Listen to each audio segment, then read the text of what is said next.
भव्या ने साक्षी का विरोध किया है, रिया का विरोध किया है और एक बार फिर से भव्या को चुप कराने की कोशिश की गई है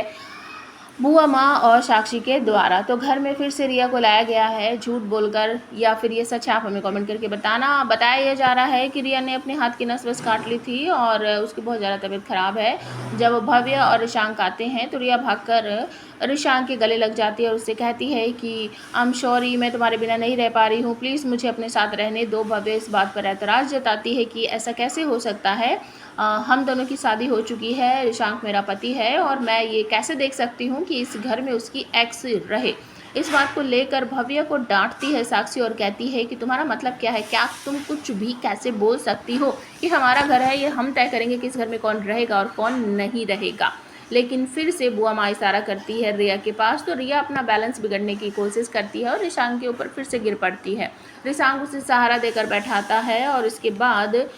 जो भव्य है एक बार फिर से कहती है कि रिशांक ये सब कुछ बिल्कुल भी ठीक नहीं हो रहा है, ऐसा नहीं होना चाहिए। रिशांक उसकी बात समझ जाता है और तुरंत ही कहता है रिया तुम यहाँ नहीं रह सकती, आई एम मैरिड मैन, मेरी शादी हो चुकी है, मैं भव्य मेरी पत्नी है, जब वो मेरे साथ मेरे घर में है तो तुम्हारा यहाँ रहने का मतलब क्या है, तुम अपने घर जाओ, अपने पेरेंट्स के घर जाओ, इस तरीके से बोलती है। लेकिन बुआ माँ और साक्षी जो है वो घी में आग डालने का काम करती हैं और बार बार कहती हैं नहीं बेटा देखो इसने अपना हाथ के नस वस भी काट ली है, कुछ दिनों के लिए तो हम इसे यहाँ रहने दे सकते हैं, ऐसा नहीं कर सकते, कभी इसे कुछ हो गया तो इसकी मेंटल कंडीशन अभी ठीक नहीं है, यहीं रहने देते हैं। तो इसका एक तोड़ निकालता है रिशांक, अब वो भी स्मार्ट बन चुका है। हालांकि साक्षी से कहती है कि ये कुछ दिनों के लिए अपनी माँ के घर रह सकती है भव्या, लेकिन रिशांक कहता है नहीं मॉम ऐसा कैसे हो सकता है, भव्या और मैं अभी तो वापस आए हैं और वो वापस क्यों जाएगी अपने मायके,